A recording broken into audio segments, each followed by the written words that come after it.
Come on, Case, get that bike moving. We're racing here. Hey, everyone. Welcome to Hardcore Enduro, where it's all about getting out, riding the hard stuff. I'm George, the guy behind the bars and the voice behind the mic.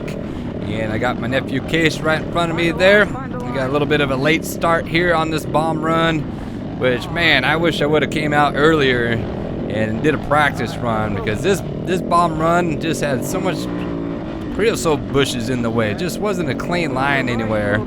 We had a pretty strong breeze and wind coming from the right to left, and we started about the middle of the pack, as you saw there. And I should think about this, where the wind's blowing. I should just start on the far end so that you get a cleaner line. It may not be the fastest line, but a cleaner line, because you get stuck behind all the dust and you're still going fast, but it's scary as hell sometimes when you don't know what's coming up, so right in front of you from all the dust. But just a real kind of choppy bomb run here. We had to come way over right, so we lost ground, lost time just having to come all the way to the right. But we're coming in. Had a race last week. I'm feeling pretty good today. Got behind. I was just trying to get the bike set up. I got Case's bike. I got a moose on that. And my bike, put a new shifter on there. And I wanted to get a new tire on mine, because I got my gummy set up from the Donna Hard Enduro, that Michelin Extreme. Still that same gummy. I'm telling you folks, it was an expensive tire, but it's held up quite a bit. I'm impressed with it. And so I still got that gummy, and the moose is drilled out too, so it's really spongy soft. And I really wanted to put a new moose on there and stiffen it up quite a bit, just because Hare and Hounds, you get the high speeds, you really need you don't need that squishiness, because you get hitting rocks and stuff at a fast pace here. And then a taller knob tire. So I was going to run. I had my, I guess we're both running 525s from Shinko. I didn't have an M5B. Normally out here I'd probably run my M5B, just a super big knob tire. It does really good in the sand. A lot of sand. Oh, coming in on that sand wash here. A lot of sand washes. Spangler, if you guys ever ridden out in Spangler, you get sand and some hills, sandy hill climbs. A lot of sand washes. See, it's just not a clean line. What am I doing here? I'm following the guy ahead of me and not picking my own line. That's what I'm doing. I get caught. I guess all riders kind of get caught following the guy ahead of you instead of really picking out your own line. There's guys coming in from the left here.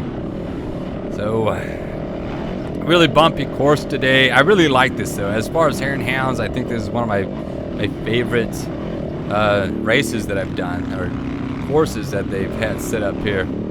It just right off other than that crazy bomb run, I had a lot of hills in the beginning, which I like. I wish I could have been a little bit more aggressive, but I know I still just don't have the conditioning. A full 2-loop Hare and Hound, 80 miles. Loop 1 here, which just this video, loop 1 was 40, or I think 38 miles they said, and then loop 2 was going to be 42 miles. And I told Case hasn't ridden his bike in a very long time. I mean, he hasn't raced since last year. So he's coming off a long time being off the bike. He has ridden it at home, but I told him, same for myself, it's a long race, and unless you're really in shape to really get after it that first loop, which some guys totally are, but I'm not. So I just hold back and pick your battles, and save yourself, because that loop 2 can just drag out and it can just zap you. And that loop 2, if you just go out too hard in the beginning, you'll just die. And luckily it was nice and cool, and so the heat wasn't an issue. Really didn't drink too much water. Come out here in the summertime and you just look at this hill climber here. Rah, rah. Yeah, Trixie just eating it up. That Michelin Extreme, I'm telling you, it's very worn out. The knobs are all shaved off. It still did all right.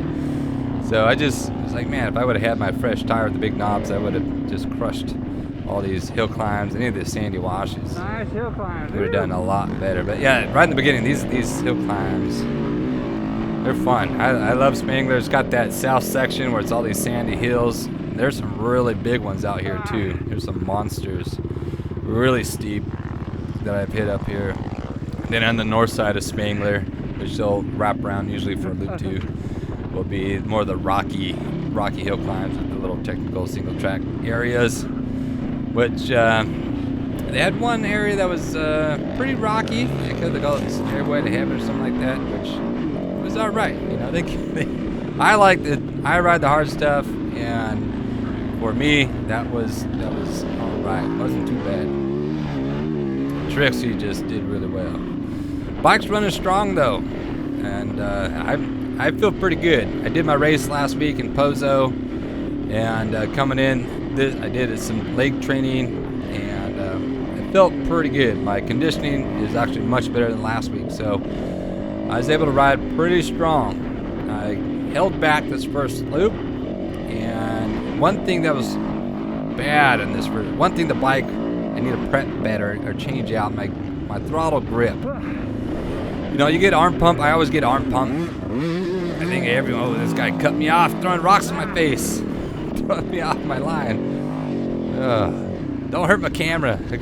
Some of these guys are just peeling out right in front of me. I had to put my hand up to cover that GoPro.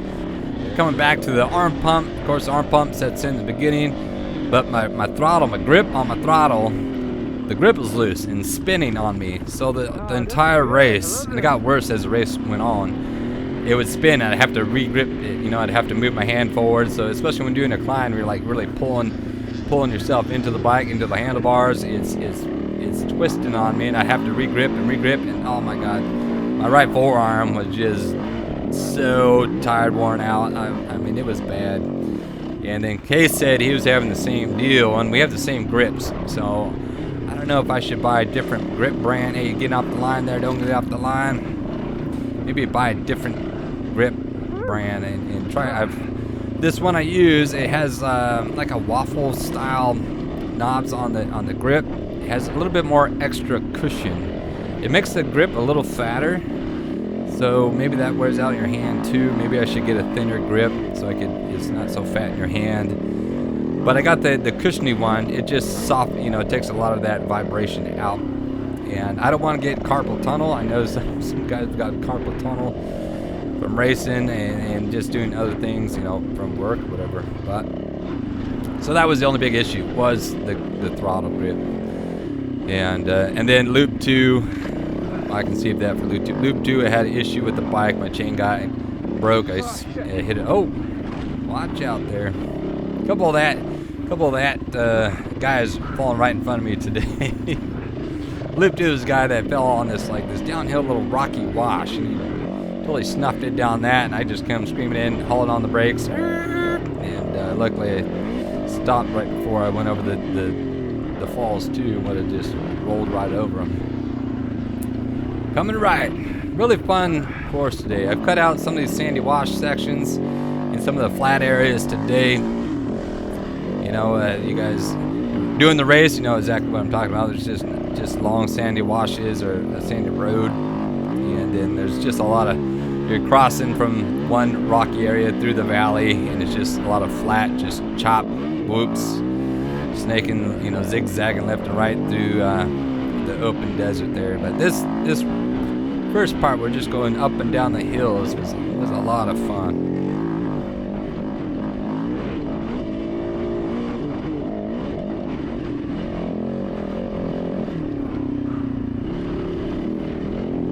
Coming in, so I think I came in 136th place, loop 1, which sounds bad when I say it out loud. It sounds like it's terrible. But I think it was right where my level of conditioning, right where I needed to be. Definitely could have gone faster, so that's good to know. It's just, I wanted to be prepared for the loop 2. And I really made up a ton of ground on loop 2 until my chain guide broke, and then I was done with the race. Kept popping off. Oh, missed that turn. That always cracks me up.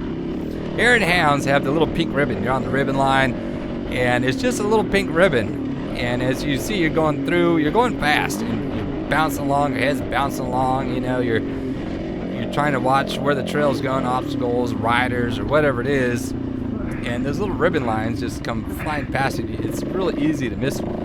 And Spangler, you know, there's races out here all the time for years and years, and there's, you know, it's just open to anyone that rides out here. So there's just trails going every which way. It's so easy to lose the ribbon line. And luckily the dust, this is where the dust comes in handy. You don't like the dust on the bomb run because it gets in the way, but the dust helps you track where everyone's going, you know. It starts getting real thin, especially Loop 2. You're out there by yourself riding, and you're just looking for some dust in the distance to kind of see where you're going. But they had a couple quick turns, and you had to really keep an eye out for these quick turns to stay on the ribbon line. A couple of y'all came over before the race and said hello. That was pretty cool. You guys watch the channel. You know, it's appreciated. I make these videos, you know, for me, for my family, and like I've said before, if I'm older one day, I can watch them. So I keep them kind of long, trying to keep as much content in there as I can. So they do run long. Sorry about that. I'm not making an 8-minute video. These are going to be pretty much all the stuff I want to see. So you guys watching the channel, that's awesome. And thanks for saying hello. I love meeting people. I'm very social. I'll chit chat with anyone. I was running late to the start line today, just getting the bike ready. I brought, of course, my wife and my kids out, and then my buddy Duke and his son came out. We all stayed in the trailer we got there the night before, and it was just, with all the kids, it was just kind of a it was a long night. My son Grant woke up about 1 o'clock, and I don't know what's going on. I think he had gas. My son's almost 2 years old, and he was just constantly crying and whining. And my wife had him for about an hour in the bedroom, and nothing would, you know, he wanted to calm down. So I'm thinking maybe he's got appendicitis, or, you know, what's going on. He didn't have a fever or anything, so that's what I think it's just gas. And my truck was still hooked up to the rig. Duke, he drove out his truck, and I asked him if I could have the keys, and if I could just put him in the truck driving around, maybe that'd calm him down. And so I got him out in the truck, and he finally calmed down and stopped crying and fell asleep. So I had to stay in there another. Well, I wanted him to fall hard asleep, so he's in there about 20 minutes. And by the time I got back, it was 2:15 in the morning. I couldn't go back to sleep till about 2:45 in the morning. And then I woke up about 4 in the morning. I went back to sleep. Woke up about 4 in the morning, cold, and my darn batteries to my trailer are bad. So the heater runs off battery power, 12 volt. So I had to go outside and hook up. I have a battery charger. I started the generator, hooked the generator to a battery charger to the rig to get it going. So I think I slept 3 hours last night. It was I got horrible sleep. I was rushing on my breakfast. Just nightmare. But I'm doing good in the race here. So these guys ahead of me here, I'm looking for a way to get around him. This guy in front of him, you know, it's hard making passes. And you got the main ribbon line, and when you got a little cross country, you gotta cut it. It's risky because you don't know what little rocks could be hidden behind those little bushes. But you gotta make a pass, you know. And it's real easy. I'm very bad at getting stuck behind someone and just waiting for them to pull off or make a mistake to get around them, or, you know, wide clear. I'm very conservative on my passing, which I mean, it's good. It's safe that way. I'll overshoot that turn a little bit, come back, blast through some bushes. But I need to get out of that habit and being able to pick a line to carry my pace, you know, and not get stuck at someone else's pace. Because that happens to me quite a bit. I get stuck at someone else's pace and I slow down. Sometimes it's good though, because I do need a rest. And the way I did this, I'd go hard for a while, then I'd throttle back and just kind of cruise, and then I'd, you know, get after it again. Here, okay, coming up to a checkpoint. Look at all the sand through here. I was like, these quick checkpoint. Man, that guy was fast. Chink. Check the mark there on the card. But the checkpoints are always so sandy and so you get after it, you're so squirrely. Really get some high speeds through here. That's where that adapter would be real good. You know, I don't run a steering adapter just because I'm trying to focus on hard enduro, and hard enduro guys don't use steering dampeners. I mean, because you're not going high speeds. But out here with the rocks, a steering dampener would be very helpful, I believe, in keeping your handlebars where they need to be. A little rocky through here. My suspension, stiffened it up. Last week I was getting crushed on the whoops. And Pozo, of course, it has those jumps, so you're just getting crushed. And so I really stiffened up my clickers in front and rear, and the bike handled good. I think I bottomed out maybe like twice. I mean, suspension felt great as far as going through the whoops. The bike handled extremely good. And then that soft mousse, I don't know, you know, it does have to maybe rethink, because that soft mousse still did really good. I almost got kicked out right there. You gotta watch out for these rocks, they still can get you. And up one of these hills, in a couple miles, there's a rock that'll throw off my balance. I'll hit it in the front, it just throws off my balance, and it shoots me right into the center of a bush, and I lose the uphill. All right, you know, I dumped the bike.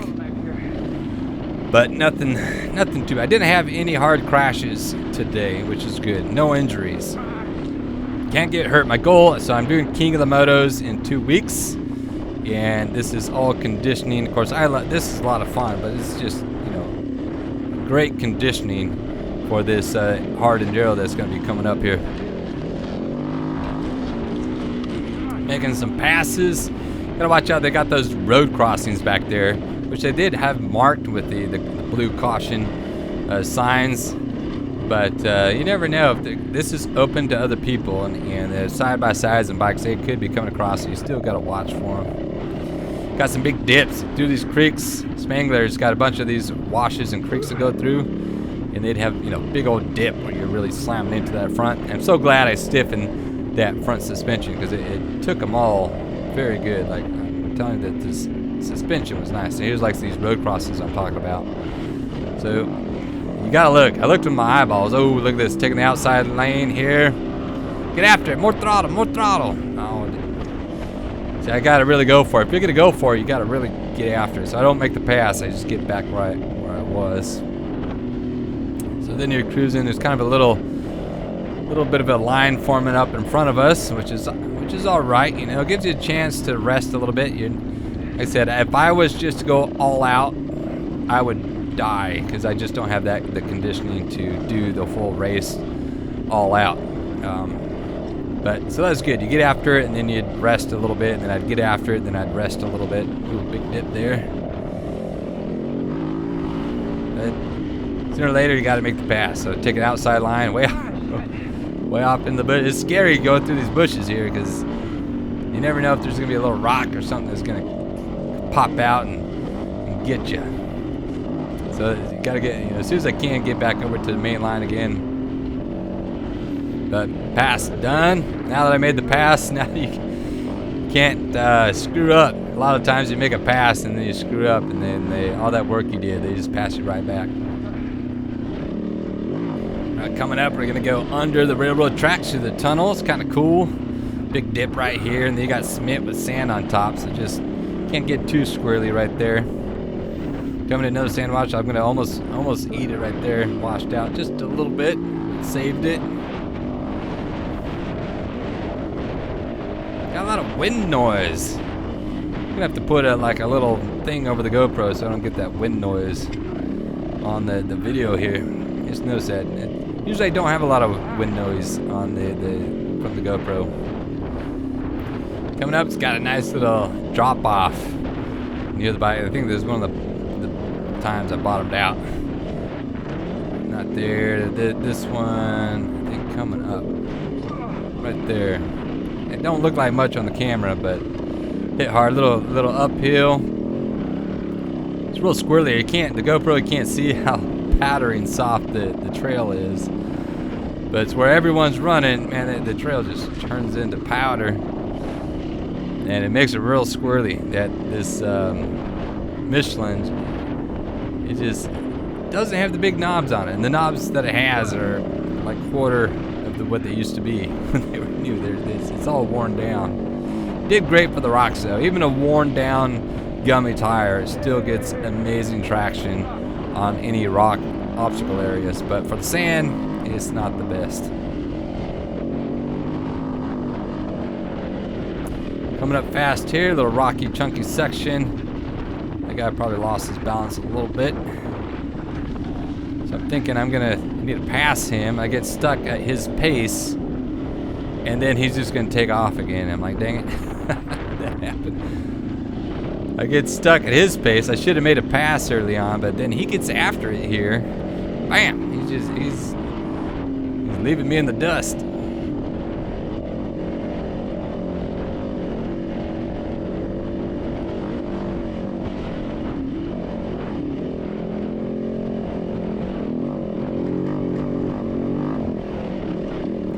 Now coming up this next hill, we're gonna go down. This next hill I'm gonna come up. There's gonna be a little like flat looking rock in the middle of the trail, and I'm gonna hit it, and it just throws my balance off, and it's just gonna send me into a bush, and then I'm gonna dump my bike. So here goes, there's a rock, bam, hit that rock, and this throws me off. Hit hard right in that creosote bush. We just split it open right there. And I get all passed again, dang it. All that hard work, all gone now. Getting passed. Gonna have to pass back. Now your confidence goes down. It's like, dang it, I just crashed. So I'm gonna take it a little bit easy now just to get my, I don't know what it is. Like you're in the zone. I gotta get the zone back where I feel confident, I'm in the zone, and I'm attacking instead of just reacting to the trail. I'm like attacking the trail. It takes a while to get that zone back. That mojo, I call it the mojo. I gotta get my mojo back. Squeeze more with your legs when you can. Yeah, I'm talking to Case right now. So we're mic'd up, and he's got the. I just got past for like 10 people. I think it was 5 people. Don't get crazy there. Oh, see, I almost get kicked out there again. So my mojo, it's not there yet. My confidence is down. Got to get it back. But we're up, mic'd up. Case is running the Generation 1 from Cardo. I got Generation 2, and they're still compatible with each other. And it just makes it real good in the beginning. Like the bomb runs. It was a downhill. Here, this guy's coming in from the outside. Dang it, get passed again. Hey, getting passed. I should be the one doing the passing, but well, wait. I do make up quite a bit of ground loop 2 until I get my chain guide breaks, and then I lose it all again. But the mics are great for the beginning of the bomb run. We're able to talk to each other. It's very busy, very noisy, dusty, so it really helps us each other out. And then throughout the race, it'll come in and out just depending on line of sight. Here's the one. I get off to left here, and I lost the ribbon line. I was like, where the hell is the ribbon line? It's up top. Anyway, I've gotten off, and I'm on that slant. I just couldn't give it the throttle because the back end just kept wanting to slide out on me. So another pass. I think I got a lot more of those coming up where I just keep getting passed. Dang it. Stop passing me.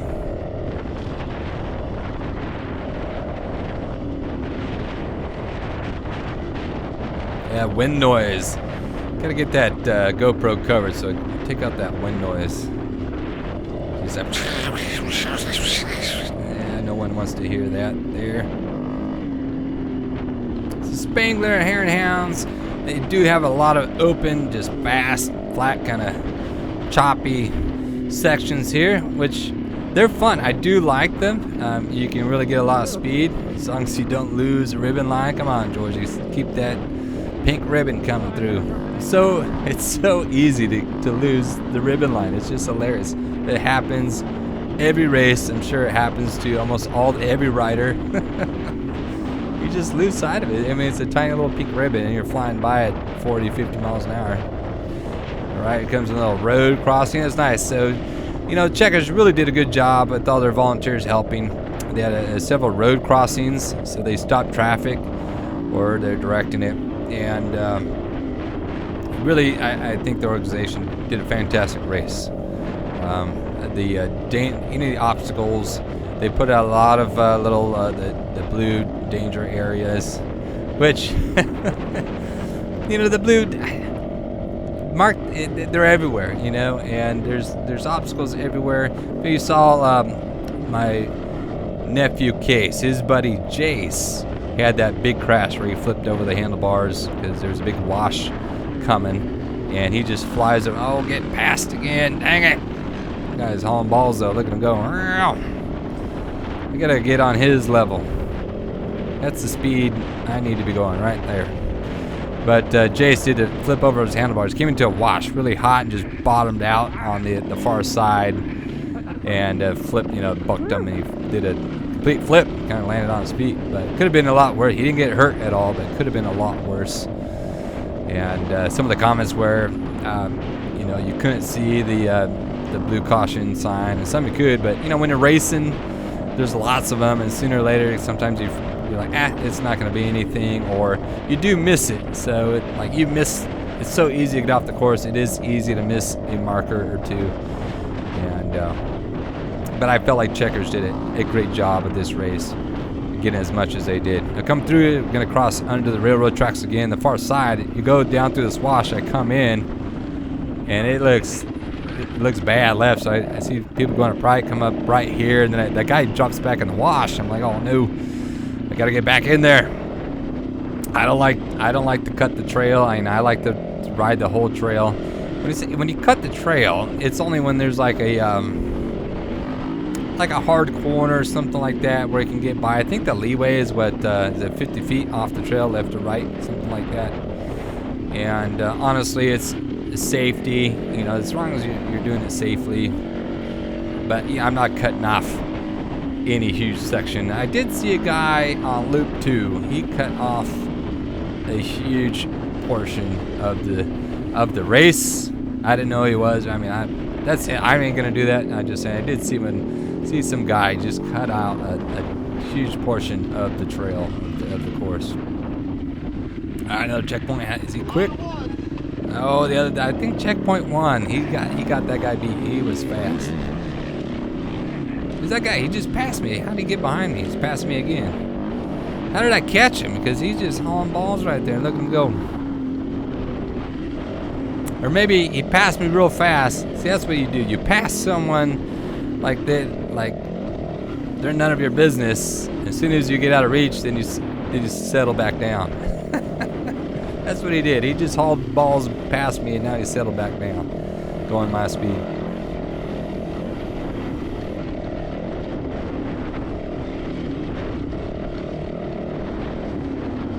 This is desert racing right here, folks. Look at that nice rutted sand berms right there, that rutted out sandy course.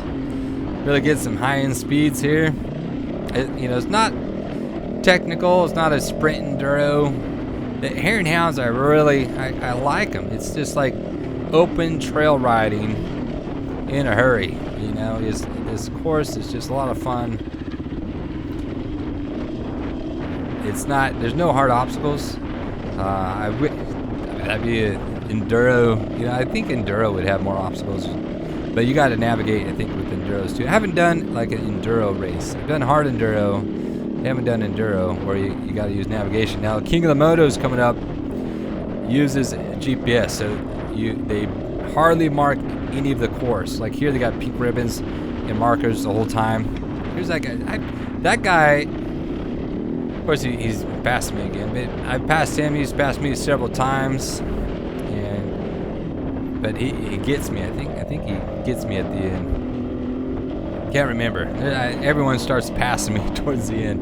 And then we got held up by the train. Did you guys get held up by the train? I think that no one said anything about that.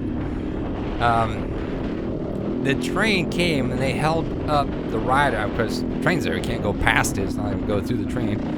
But did they add that or take that away from our time? Because a lot of us sat there for a pretty long time waiting for this damn train to go by.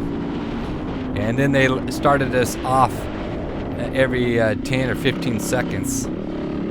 Check out this guy on the right here. He got way off the ribbon line. He's gonna be coming in from the right-hand side, getting back on the line. You can see how easy it is. There, you can see him right there. On the right, about 1 o'clock, he's coming over. He was way off the ribbon line, so he's cutting all the way back. He lost a lot of ground there, so I caught back up to him. But back to this train, I don't know if our times are reflective of that, or if they just added that extra time. We're just sitting there to our times. Because I came in, if you take away, I'd say easily 5 minutes. You could take off 5 minutes of my time that I was sitting at this damn train. Which a whole bunch of us were sitting at the train. Oh, he almost got off there. Don't throw rocks in my face. Oh, he's getting rocks in my face. Dang it.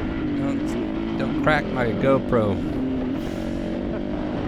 But I looked about my time, and what could have been was good. I felt good, because what could have happened if nothing went wrong today. I did have a couple spills that were just dumb mistakes, not anything I was out of control, just dumb mistakes on my part that I could have saved a lot more time. That I think I would have came in maybe top 3 in my class, maybe even top 2. So, but I think I got 8th in my class the way it turned out. Nice little rock section, splitting the rocks through here. Oh, overshoot! Come on, get back on there. Turn, baby. Sometimes you lose your balance. It just takes forever to turn that bike. Every time I'm sitting right here. Tried to get as much seat time as I could just to save the legs, getting the butt bounce in. Got my padded underwear on this time. I didn't have that last week, so now I have it on. So my confidence is there. I got that padded underwear confidence going on.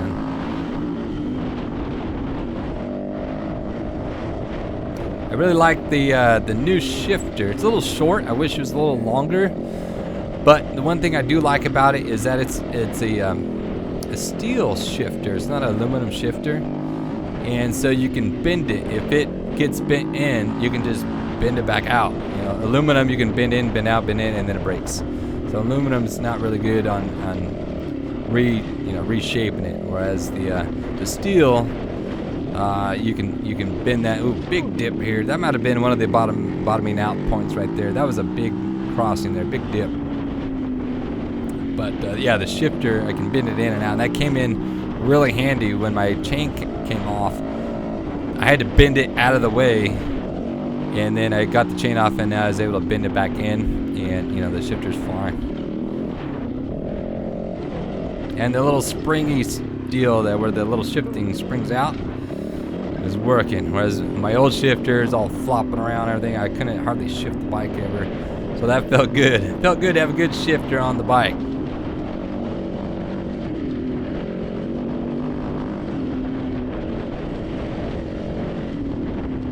So right now I'm just kind of cruising, staying with this guy in front of me, and riding his pace. I know we got loop 2 coming up, so I don't want to gas myself. Can't stress it enough.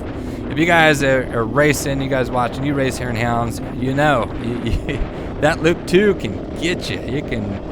You really underestimate it, and it can get you. You can just get so tired once your body, especially when it gets hotter. Now this was a cool day riding, but if it's on a hot day where you're just sweating a lot, you start cramping up, and when you start cramping, they don't go away. You just got to finish out all cramped up. Like your hands cramped, your thighs, everything just cramped up. You're trying to finish your ride, and it's just torture.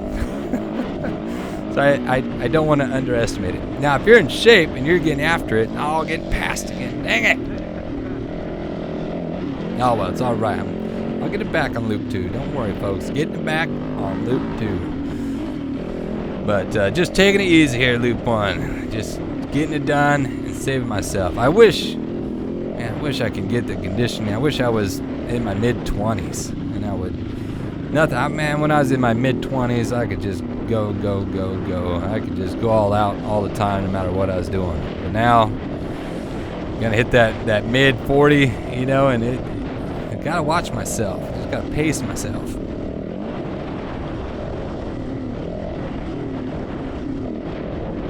Doing pretty good though.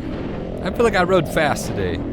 Wasn't the fastest, but I rode quick. I was ahead of Case. I was happy with that because Case now he's at that. Well, he's still 15, but he's got a ton of energy. He's a very fast, talented rider, and he's good at everything. You put him basketball, he's good at that. You put him in swimming, good. Water polo, good. He'd be at football, whatever. He could be good at anything. And I'm hoping, because his dad doesn't ride dirt bikes, so it's me, Uncle George, taking him riding. But I hope he gets more involved with riding bikes, because he would be a threat. He could be crushing it. You know, he's 15. He's 6'4", I believe. He's a big kid, and that was hard landing right there. Coming in to those rocks, hitting him hard. A little sketchy, but he would be a threat for sure. Anyways, I'm a threat. That's what I should be saying. I'm gonna be the threat.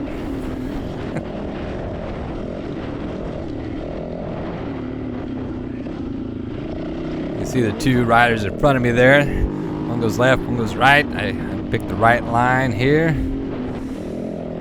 I was telling there's a hard obstacle or something coming up, because I'd catch right up to him.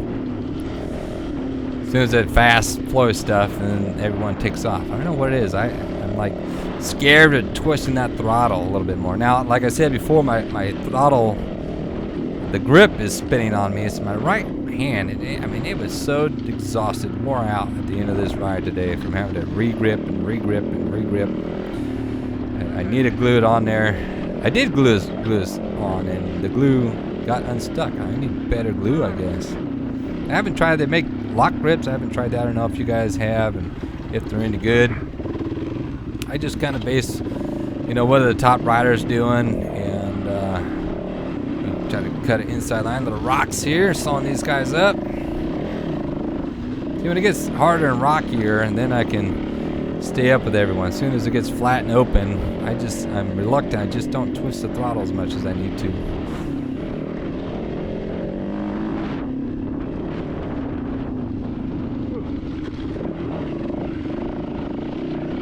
Off camber, right hand turn. You got that slope going left. Went through some chunky rocks right here, staying up on the pegs, letting the suspension do its thing. Crest that hill. Like, where's the trail go? You crest the hill. Like, where are we going? Little snake zigzag through the rocks here. I like this. I like when they throw these little sections in here. If it was just all open desert, it just gets monotonous. And having a variety of obstacles, a variety of riding tactics and styles on a race, that's what I really like. I don't want it just all fast and jumps, and I throw some technical, force people to go slow and go fast, so they're a more well-rounded rider. I like that.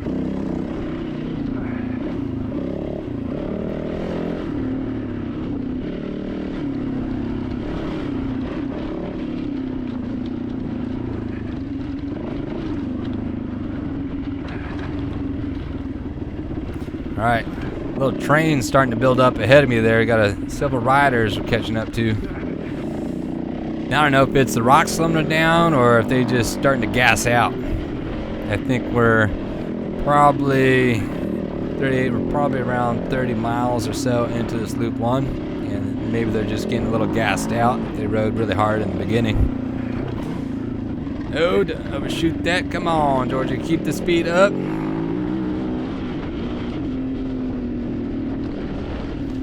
Yeah, we're out of the rocky section. Now we're gonna come back into the kind of open, flat valley wash of the desert here, and these guys just take off on me. So I can't keep up with them.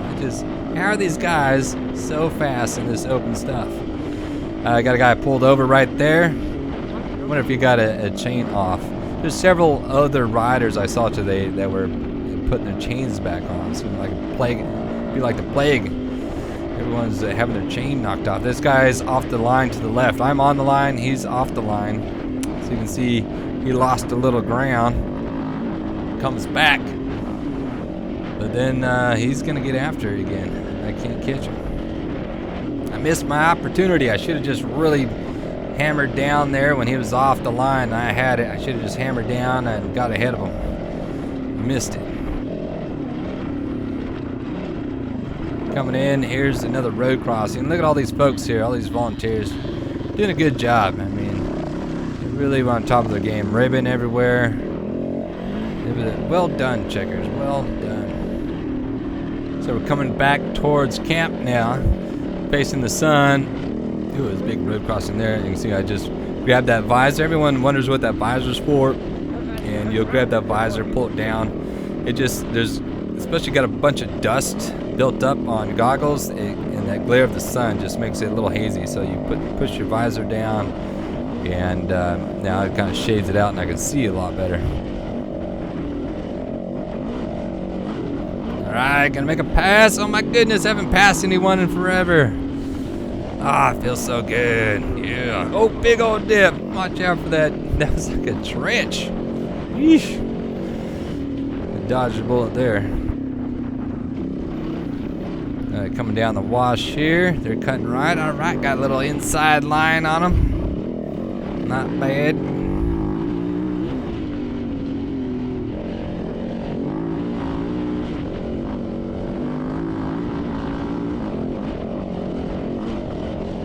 I'm back in the zone now, folks. I'm riding pretty good. I've made that pass. I think I got a couple more passes coming up. I feel it. I'm in the zone. I know the end of loop one's getting close. Constantly having to re-grip my right hand. Yeah, I'm having to re-grip all the time. Like I told. Yeah, the grip is loose. I'm constantly having to. Really working out my right arm. Yeah, my right arm. All right, make another pass. Get it. Hammer down. Yeah. So yeah, that right hand, that throttle just slipping on me, and I had to re-grip it all the time.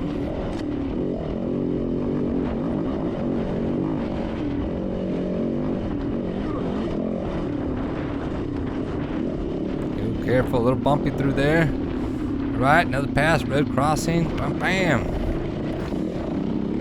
All right, another one down. All right, it's like smelling blood in the water. You get one down, and you just start knocking them off. Boom, boom, boom. Another guy in front of me. Which I think these guys just probably wore out. You know, you go out really hard that first lap, and it comes back and bites you, because the race is a lot longer than what you think. And with all these bumps and whoops, it just tears you down, wears you out.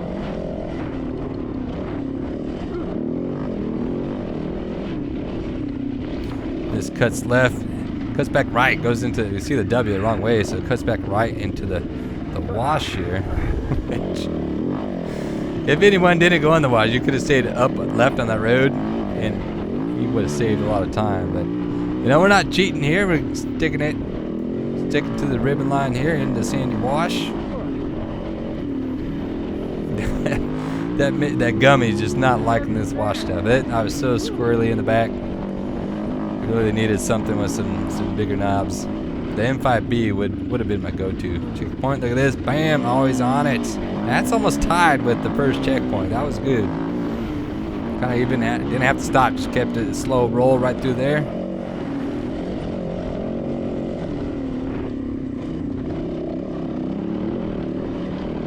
So I'm just trailing him, trying to guess which way. I'm looking ahead, so I'm trying to see the ribbon line out further ahead, see if I can maybe get an inside line on him and make a pass. But nope, right behind him, gonna start getting rocks right in my face. I think he hears me though. He's gonna pull off here. It wasn't the best spot to pull off. But he pulls off, waves me through. Like, oh no, I gotta get some rocks right in front of me to jump over. No problem, though, get through that.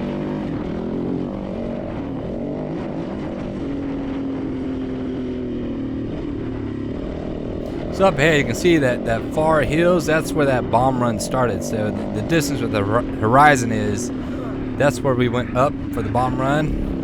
And that's where we're going back to camp. So we're making our way back there, about 11 o'clock now. right where the sun is. It's straight down. You can see dust there, so that's where the pits are. Got some little rocky sections. Still a ways off though. I think we're about 2 miles, 3 miles, maybe 2.5 miles from the pits at this point. And this is where the train is going to be coming up here.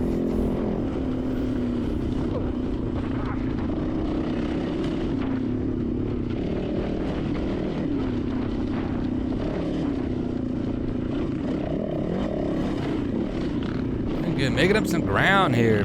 Getting another pass here. Oh.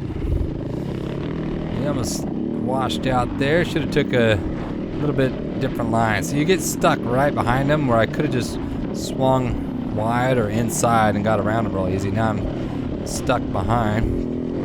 Come on, the outside line. Get it. Yeah, right through the bush.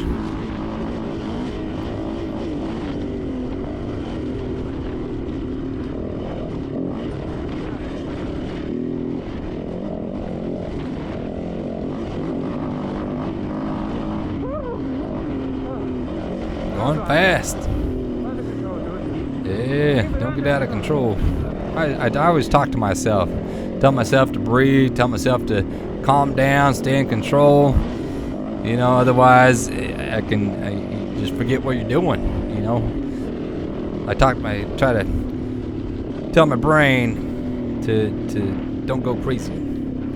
Right, another road crossing there. That's good. So like I said, this is open to the public and anyone could be riding through there, and you don't want to get T-boned. This person here is going to have a little bit of a back end wiggle, and it's going to cause me to veer left, and I go through this bush right there. Wiggle, and I go left. Bam.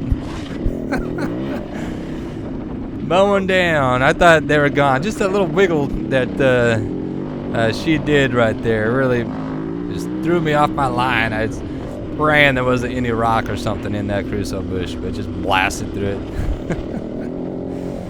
Trixie, she's a lawnmower. She's a weed whacker. She just eats up debris like nothing. So anyways, there's a train up ahead, so I'm slowing down here, and there's a big line. It's hard to see in the camera, but just cruising in here now, and this train's going to cross. And I feel bad for the guys that were in front. I mean, they lost a lot of time waiting for this stupid train to go through. And that's part of the racing out here. You gotta race the terrain, and if we got trains going through, you gotta wait for them. Other than maybe they can, I don't know if there's a bridge or a tunnel or something they can send the race through. So we are, we're waiting. I'm gonna start 15 seconds apart once this train's done. So that's Laura right there. And she only raced loop 1. She didn't do loop 2.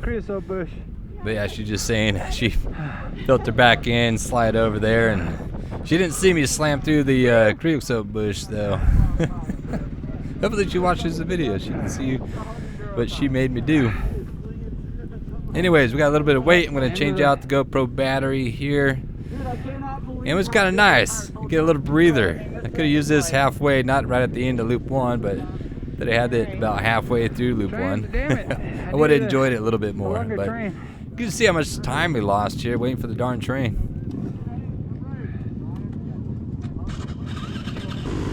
I don't know if they brought that up at their meeting at the end of the race, but here we are.